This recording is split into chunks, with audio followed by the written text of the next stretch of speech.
Finally ನಾನು doctor ಹತ್ರ ಹೋಗಿ ಬಂದೆ. ಮಂಡೇ ಹೋಗಿದ್ದೆ. ಸೊ ನೆನ್ನೆ ಏನೂ ವೀಡಿಯೋ ಹಾಕಿಲ್ಲ. ಸೊ ಅಲ್ಲೇನೇನಾಯಿತು ಅಂತ ಹೇಳ್ತೀನಿ. ಏನೇನೋ ಆಯಿತು.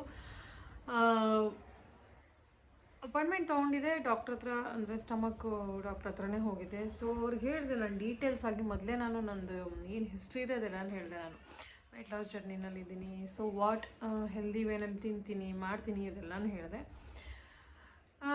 ಅದು ಹೇಳಿದ್ಮೇಲೆ doctor was like not so positive. ಅಂದರೆ ಹೆಲ್ದಿ ವೇ ಫಾಲೋ ಮಾಡ್ತಿರೋದು ಕೇಳಿ ಲೈಕ್ ಅವರು ಥಿಂಕ್ ಮಾಡಬೇಕು.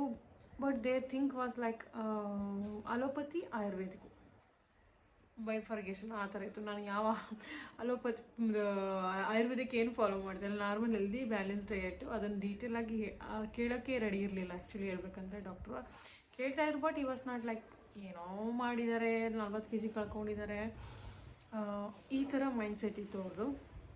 ಸ್ಟಿಲ್ ನಾನು ಹೇಳಿದೆ, ನಾನು ಯಾಕೆಂದರೆ ಅವ್ರಿಗೆ ಹೇಳಿದೆ, ಅವ್ರ ಮುಂದೆ ಹೇಳಿದೆ, ನೀವು ನನ್ನ ಜಡ್ಜ್ ಮಾಡೋಕ್ಕೆ ಕರೆಕ್ಟಾಗುತ್ತೆ. ಸೊ ನೀವು ಕೇಳಿ ಅಂದ್ಬಿಟ್ಟು ನಾನು ಎಕ್ಸ್ಪ್ಲೈನ್ ಮಾಡಿದೆ. ನನಗೆ ಸ್ಟಮಕ್ಕದೇ ಇಶ್ಯೂ ನಡೀತಾ ಇದೆ, ಸ್ಟಮಕ್ಕಲ್ಲೇ ನಾನು ಐ ಕ್ಯಾನ್ ಫೀಲ್ ದಟ್ ಅಂತ ಹೇಳಿದೆ. ಬಟ್ ಡಾಕ್ಟ್ರು ಸ್ಟಮಕ್ ಎಲ್ಲ ಚೆಕ್ ಮಾಡಿದ್ರು. ಸ್ಟಮಕಲ್ಲಿ ಏನೂ ಇಶ್ಯೂ ಇಲ್ಲ ಅಂದ್ಕೊಂಡು ಆಮೇಲೆ ಕಾಲು ಊದ್ಕೊಳ್ಳೋದಕ್ಕೆ ಬಿ ಪಿ ಚೆಕ್ ಮಾಡಿದ್ರು. ಬಿ ಪಿ ಚೆಕ್ ಮಾಡಿದ್ಮೇಲೆ ಬಿ ಪಿ ಸ್ವಲ್ಪ ಅಲ್ಲ ಜಾಸ್ತಿ ಹೈಯಲ್ಲಿದೆ ಅಂತ ಹೇಳಿದರು.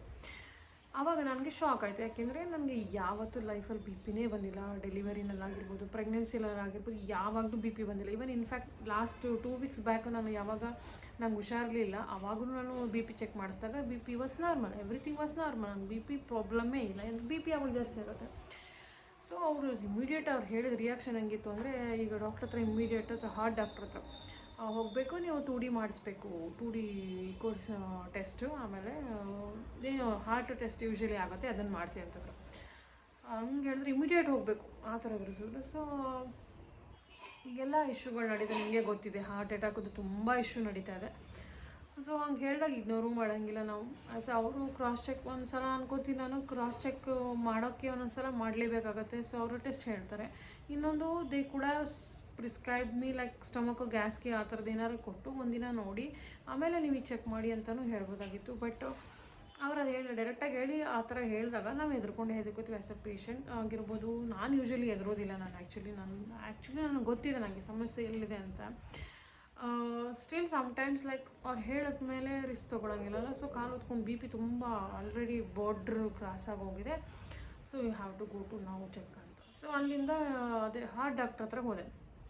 ಹಾರ್ಟ್ ಡಾಕ್ಟ್ರ್ ಹತ್ರ ಎಲ್ಲಾನು ಆಯಿತು, ಸ್ಟ್ರೆಸ್ ಆಯಿತು, ಆಮೇಲೆ ECG ಆಯಿತು, ಆಮೇಲೆ ಇಕೋ ಟೆಸ್ಟು ಆಯಿತು, ಅಂದರೆ ಸೋನೋಗ್ರಫಿ, ಹಾರ್ಟದ್ದು 3 ಆದವು. 3ರಲ್ಲೂ ಏನೂ ಇಲ್ಲ.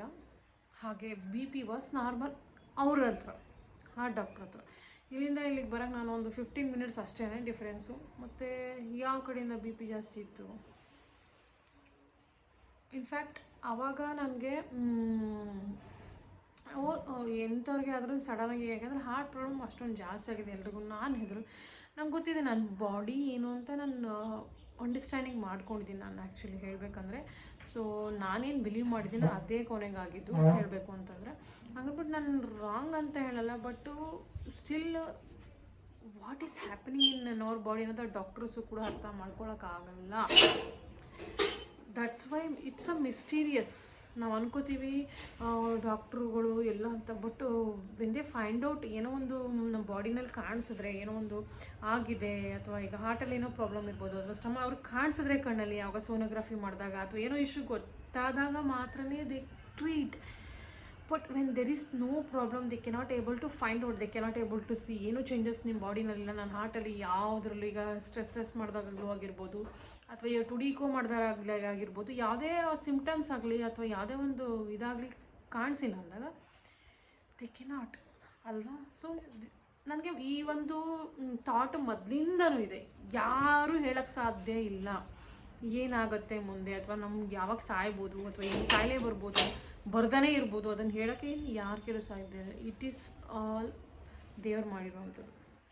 ಅದು ಅಂದರೆ ನನ್ನ ತಲೆಗೆ ಯಾವತ್ತೂ ಇದೆ. ಬಟ್ ಅದು ಖಂಡಿತ ಹೌದು, ಯಾವ ಡಾಕ್ಟ್ರೂ ಹೇಳೋಕ್ಕಾಗೋದಿಲ್ಲ. ಹಾಗೆ ಅದಾದಮೇಲೆ ನನಗೆ ಕೇಳಿದ್ಮೇಲೆ ಅಲ್ಲಿ ಹೋದ್ಮೇಲೆ ನಾನು ಐ ವಾಸ್ ಕಂಟ್ರೋಲ್, ನಾನು ಚೆನ್ನಾಗೇ ಇದೆ. ಬಟ್ ಸ್ಟಿಲ್ ಯಾವಾಗ ಅವ್ರ ರಿಯಾಕ್ಷನ್ಸ್ ಹೆಂಗಿರುತ್ತೆ ಅಂದರೆ ನಾವು ಟೆಸ್ಟ್ಗೆ ಹೋದಾಗ ಅವರು ಲೈಕ್ ಅವ್ರಿಗೆ ಸ್ಟ್ರೇಂಜು, ಏನಪ್ಪ ಇದು ಅವ್ರಿಗೆ ಗೊತ್ತಾಗ್ತಿಲ್ಲ ಏನು ಅಂತ ನಿಜವಾಗ್ಲೂ ಹೇಳಬೇಕು ಅಂದರೆ. ಹೊಟ್ಟೆನೋ ಟೆಸ್ಟ್ ಮಾಡಿದ್ರೆ ಹೊಟ್ಟೆಲಿ ನೋವು ಬರ್ತಿಲ್ಲ, ಏನೂ ಬರ್ತಿಲ್ಲ. ಆಮೇಲೆ ಹಾರ್ಟಲ್ಲೆಲ್ಲ ನೋಡಿದ್ರೆ ಏನಿರ್ಬೋದು, ಏನು ಕಾಲು ಉತ್ಕೊಳ್ಳೋಕೆ ಏನು ರೀಸನ್ ಇರ್ಬೋದು, ಏನು ರೀಸನ್ ನಾನು ಹೇಳ್ತಿದ್ದೀನಿ. ಹೊಟ್ಟೆ ಗ್ಯಾಸ್ ಆದಾಗ ನಂಗೆ ಯೂಶ್ವಲಿ ಆಗುತ್ತೆ. ಆಮೇಲೆ ಇಟ್ಸ್ ಬೀನ್ ಲಾಂಗ್, ತುಂಬ ದಿನದಿಂದ ಹೊಟ್ಟೆ ಪ್ರಾಬ್ಲಮ್ ಇದೆ. ಇಟ್ಸ್ ಲೈಕ್ ಏನೋ ಇನ್ಫೆಕ್ಷನು ಅಥವಾ ಏನೋ ಒಂದು ಇರುತ್ತೆ. So but symptoms are not much severe, ಅದಕ್ಕಾಗಿ ಅವ್ರಿಗೆ ದೇ ಕೆನಾಟ್ ಫೈಂಡ್ ಔಟ್.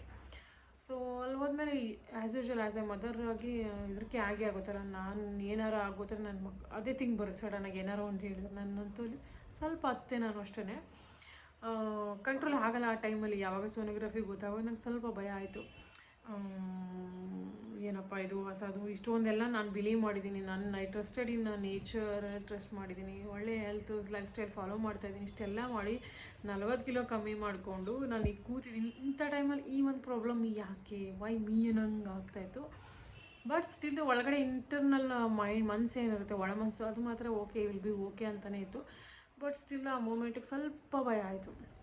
ಆಮೇಲೆ ನಾನು 4 ಇಯರ್ಸ್ ಬ್ಯಾಕು ನಾನು ಯಾವಾಗ ವೆಯ್ಟ್ ಇದ್ದೆ ಆವಾಗಲೂ ಹಾರ್ಟ್ ಚೆಕ್ ಮಾಡಿಸಿದ್ರು ನನಗೊಂದ್ಸಲ, ಮಾಡಿದ್ವಿ. ಆವಾಗಲೇ ಏನೂ ಇಲ್ಲ, ಆವಾಗಲೇ ಐ ವಾಸ್ ನಾರ್ಮಲ್.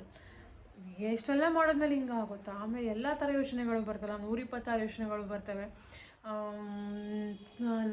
ಮಕ್ಕಳು ಸೊ ಯೋಚನೆ ಬರುತ್ತೆ. ಆಮೇಲೆ ನಮ್ಮ ಲೈಫಲ್ಲಿ ತುಂಬ ಪಾಸಿಟಿವ್ ಪೀಪಲ್ ಇರ್ತಾರೆ, ಹಾಗೆ ನೆಗೆಟಿವ್ ಪೀಪಲು ಇರ್ತಾರೆ. ಅವ್ರು ಕಾಯ್ತಾ ಇರ್ತಾರೆ, ಇವ್ರಿಗೇನಾರು ಒಂದು ಆಗಿದ್ರೆ ಒಳ್ಳೇದಪ್ಪ, ಇವ್ರಿಗೂ ಇದ್ದಾರೆ ಅಂಥವ್ರು ಇರ್ತಾರೆ, ಎಲ್ಲರ ಲೈಫಲ್ಲೂ ಇರ್ತಾರೆ. ಅವ್ರ ಯೋಚನೆಗಳು ಬರ್ತವೆ. ಇವರೆಲ್ಲ ಕಾಯ್ತಾ ಇದ್ರಲ್ವ, ಇವರೆಲ್ಲ ಕಾಯ್ತಾ ಇದ್ರು ಇವ್ಳಿಗೆ ಏನಾರು ಆಗಲಿ ಅಂತ, ಅವರೆಲ್ಲ ಚೆನ್ನಾಗಿ ಖುಷಿ ಪಡ್ತಾರಲ್ವ ಅಂತ ಆ ಥರ ಯೋಚನೆ ಮಾಡ್ತಾಯಿದ್ದೆ.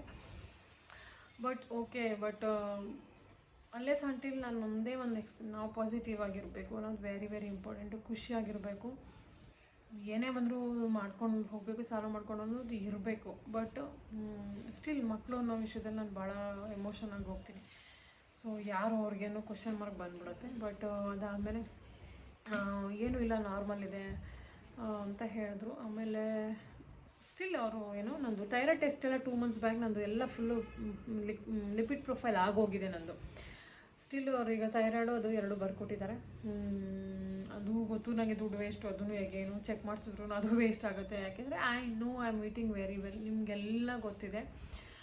ಫುಡ್ಡಿನ ವಿಷಯದಲ್ಲಿ ನಾನು ಐ ಆಮ್ ಈಟಿಂಗ್ ಬ್ಯಾಲೆನ್ಸ್ಲಿ ಚೆನ್ನಾಗಿ ಮಾಡ್ತಾಯಿದ್ದೀನಿ. ಸಮ್ ಇನ್ಫೆಕ್ಷನ್ ಎಲ್ಲೋ ಆಗಿರುತ್ತೆ, ಅಥವಾ ಒಂದೊಂದ್ಸಲ ಗ್ಯಾಸ್ ಅನ್ನೋದು ಇದೆಯಲ್ಲ, ಅದು ನಾನು I know it will take a time. Sometimes 15 ದಿನ ಆಗ್ಬೋದು, 1 ಮಂತ್ ಆಗ್ಬೋದು, ಆಗುತ್ತೆ. ತುಂಬ ಯಾರಿಗೆ ಹೀಟ್ ಬಾಡಿ ಇದೆ ಅವ್ರ ಬಾಡಿನಲ್ಲಿ ಇದು ಪ್ರಾಬ್ಲಮ್ ಆಗುತ್ತೆ. ಬಟ್ ಸ್ಟಿಲ್ ನಾನು ಅಂದ್ಕೊಂಡಿರೋದು ಏನು, ನಾನು ಬಿಲೀವ್ ಮಾಡಿದ್ದೀನಲ್ಲ, ಅದೇ ನನ್ನ ಥಾಟೇನೆ ಗೆದ್ದಿದ್ದು. ಆಮೇಲೆ ಸ್ಟಮಕ್ಗೆ ಸ್ವಲ್ಪ ಒಂದು ಅದೇ ಗಟ್ ಬ್ಯಾಕ್ಟೀರಿಯಾಗಾಗಿ ಟ್ಯಾಬ್ಲೆಟ್ ಕೊಟ್ಟಿದ್ದಾರೆ. ಆ ಟ್ಯಾಬ್ಲೆಟನ್ನು ಒಂದು 15 ದಿನ ತೊಗೋಬೇಕು ಅಂತ ಹೇಳಿದ್ದಾರೆ ಅಷ್ಟೇ. ಸೊ ದಟ್ ಮೀನ್ಸ್ ಅದು ಒಳ್ಳೆ ಬ್ಯಾಕ್ಟೀರಿಯಲ್ ನಮ್ಮ ಬಾಡಿಗೆ ಕೊಡ್ತಾರೆ. ಸೊ ಅವಾಗ ಏನಾಗುತ್ತೆ, ಕೆಟ್ಟ ಬ್ಯಾಕ್ಟೀರಿಯಾಗೆ ಅವಕಾಶ ಸಿಗಲ್ಲ. ಸೊ ಅವಾಗೆಲ್ಲ ಸ್ಟಮಕ್ ಕ್ಲೀನ್ ಆಗುತ್ತೆ, ಅದಕ್ಕೆ ಕೊಟ್ಟಿದ್ದಾರೆ ಟ್ಯಾಬ್ಲೆಟ್ಸ್ ಅಷ್ಟೇ. ಸೊ ಅದು ರಾತ್ರಿ ಬರೋಷ್ಟರಲ್ಲಿ 10-10:30 ಆಗೋಯ್ತು. 10 ಗಂಟೆ ಆಗೋಯ್ತು. ಮನೆಗೆ ಬಂದು ಮತ್ತೆ ಮಕ್ಕಳಿಗೆ ಡಿನ್ನರ್ ಕೊಟ್ಟು ಹೋಗಿರಲಿಲ್ಲ. 6 o'clock ಹೋಗೋದವ್ರು ಬರೀ ಹಾಸ್ಪಿಟಲ್ ಅಂತ ಸುತ್ಕೊಂಡು 2 ಟೈಮ್ ಆಗೋಗಿತ್ತು. ಸೊ ಬಂದವ್ರು ಮಾಡಿ ಕೊಟ್ಟು ಮಲ್ಕೊಳ್ಳೋಕ್ಕೆ 12 ಗಂಟೆ ಆಗೋಯ್ತು. ಹಾಗೇನೇನು ಮಧ್ಯಾಹ್ನ ಹಾಗೆ ಆಯಿತು. ಸೊ ಹಾಗಾಗಿ ಟೈಮ್ ಆಯಿತು. ಬಟ್ ನಿಮಗೆಲ್ಲ ಬೇಕಿತ್ತು ಈ ವಿಚಾರನ, ಸೊ ಹಾಗಾಗಿ ಹೇಳ್ತಾ ಇದ್ದೀನಿ. ಸೊ ಆಲ್ವೇಸ್ ನನ್ನ ಪ್ರಕಾರ ಥಿಂಕ್ ಪಾಸಿಟಿವ್. ಏನೇ ಬರ್ಬೋದು, ಏನೇ ಹೋಗ್ಬೋದು. ಆಮೇಲೆ ಇನ್ನೊಂದು ಥಿಂಕಿಂಗ್ ಏನಪ್ಪ ಅಂದರೆ, ಆಲ್ವೇಸ್ ಅಂದ್ಕೊಡಿ, ಯಾರೋ ಒಬ್ರಿಗೆ ಬಂದಿರುತ್ತೆ ನಮಗೆ ಬರಬೇಕು ಅಂತ ಏನೂ ಇಲ್ಲ. Always don't compare. ತುಂಬ ಜನ ಇದ್ದಾರೆ, ಕಂಪೇರ್ ಮಾಡ್ಕೊತಾರೆ. ಆ ಕಾಯಿಲೆ ಬರ್ಬೋದು, ಈ ಕಾಯಿಲೆ ಬರ್ಬೋದು, ಆ ಸಿಮ್ಟಮ್. ಈಗ ನಂಗೆ ಹೊಟ್ಟೆ ನೋವು ಬರ್ತು ಅಂದರೆ ನಾನು 100 ಥರ ಯೋಚನೆ ಮಾಡ್ಬೋದು. ಇಷ್ಟೊಂದೆಲ್ಲ ಆಗ್ತಾಯಿದೆ, ಕಾಲು ಊದ್ಕೊತಾ ಇದೆ, ನಮ್ಗೆ ದೊಡ್ಡ ಕಾಯಿಲೆ ಇರ್ಬೋದು. ಆಲ್ವೇಸ್ ಆ ಥಾಟ್ ಇದೆಯಲ್ಲ, ಆ ಥಾಟು ನಿಮ್ಮ ಪಾಸಿಟಿವ್ ಎನರ್ಜಿನ ಫುಲ್ ಮಾಡುತ್ತೆ ನಿಮ್ಮ ಹತ್ರ. ಯಾವಾಗ ನೀವು ನೆಗೆಟಿವ್ ಥಿಂಕ್ ಮಾಡ್ತೀರಾ, ನೆಗೆಟಿವ್ ಅಂದರೆ definitely you will feel that. ಈಗ ನನಗೇನೋ ಇದೆ, ನನಗೇನೋ ಆಗ್ತಿದೆ, ನಾನು ಯೋಚನೆ ಮಾಡಿದ್ರೆ ಆ that energy will definitely come to you. So ಅದಕ್ಕೆ ಆ ಥರ ಥಿಂಕ್ ಮಾಡಬೇಡಿ ಯಾವತ್ತೂ. ಸೊ ಡೆಫಿನೆಟ್ಲಿ ಸಪೋಸ್ ಈಗ ನೀವೇನಾದಕ್ಕೆ ಇನ್ನೊಂದು ಎಕ್ಸಾಂಪಲ್ ಹೇಳ್ತೀನಿ. ಸಪೋಸ್ ನೀವು ಬೆಳಗ್ಗೆ ಎದ್ದ ತಕ್ಷಣ ನೀವೇನೋ ಒಂದು ಕೆಲಸ ಮಾಡ್ತಾ ಇರ್ತೀರಾ ಅಂದ್ಕೊಳ್ಳಿ, ನೀವು ಒಂದು ಖುಷಿಯಾಗಿರೋ ನಿಮ್ಮ ಚೈಲ್ಡ್ಹುಡ್ ನೆನ್ಕೋತೀರಾ, ಅಥವಾ ಒಂದು ಗಿಡ, ಒಂದು ಮರ, ಒಂದು ಗಾಳಿ, ಒಂದು ಪ್ರಕೃತಿ ಬಗ್ಗೆ ಯೋಚನೆ ಮಾಡ್ತೀರಾ, ಒಂದು ಖುಷಿಯಾಗಿರೋದು ಯೋಚನೆ ಮಾಡ್ತೀರಾ. ಅವಾಗ ನಿಮ್ಮ body ಆಟೋಮೆಟಿಕಲ್ that will react on that. And ಅದಕ್ಕೆ ತಕ್ಕನಾಗಿ ನೀವು ರಿಯಾಕ್ಟ್ ಮಾಡ್ತೀರಾ ಮೆಂಟಲಿ. ಆಮೇಲೆ ದಿನವೆಲ್ಲ ಖುಷಿಯಾಗಿರ್ತಲ್ಲ. ವೆನ್ ಯು ಸ್ಟಾರ್ಟ್ ಲೈಕ್ ನೀವು ನೆಗೆಟಿವ್ ಸ್ಟಾರ್ಟ್ ಮಾಡ್ತೀರಾ, ಅಯ್ಯೋ ನನ್ನ ಜೀವನದಲ್ಲಿ ಹಿಂಗಾಯಿತು, ನಂಗೆ ಹಿಂಗಾಯ್ತಲ್ಲ, ಅವ್ರು ಹಿಂಗಂತ. ಸೊ ಹಂಗೆ ಮಾಡಿದ್ರೆ ನಿಮಗೆ ಡೆಫಿನೆಟ್ಲಿ ಅವತ್ತೆಲ್ಲ ಫುಲ್ ದುಃಖವಾಗಿರ್ತೀರ. ಆಮೇಲೆ ನೀವು ವಿಲ್ ಲೂಸ್ ಕಾನ್ಫಿಡೆನ್ಸ್. ನೆಗೆಟಿವ್ ಆಗಿ ತಿನ್ನೋಕ್ಕೆ ಸ್ಟಾರ್ಟ್ ಮಾಡ್ತೀರಾ, you will lose your confidence. Main thing ಅದಾಗುತ್ತೆ. ಆಮೇಲೆ ನೀವು it will multiply, always multiplication ಆಗ್ತಾ ಹೋಗುತ್ತೆ. ಒಂದು ತಾಟಿಂದ ಇನ್ನೊಂದು ತಾಟಿಂದ ಹೋಗಿ ಅವತ್ತಿನ ದಿನ ವರ್ಸ್ಟ್ ಆಗುತ್ತೆ. So this is what I experienced long, ಆ ಥರ ಆಗುತ್ತೆ. ಸೊ ಅದರಿಂದ ಔಟ್ಕಮ್ ಮಾಡೋದು this is the way. So ಹಾಗಂತ ಹೇಳ್ತಾ ಈ ವಿಡಿಯೋನ ಮುಗಿಸ್ತಾ ಇದ್ದೀನಿ, ಅಥವಾ ಸ್ಟಾರ್ಟ್ ಮಾಡ್ತಾಯಿದ್ದೀನಿ. ಎರಡು ಕಡೆ ಯಾವ್ದಾರ ಕಡೆ ನಾನು ಆ್ಯಡ್ ಮಾಡ್ಬೋದು ನಾನು. ಸೊ ಅಷ್ಟೇ.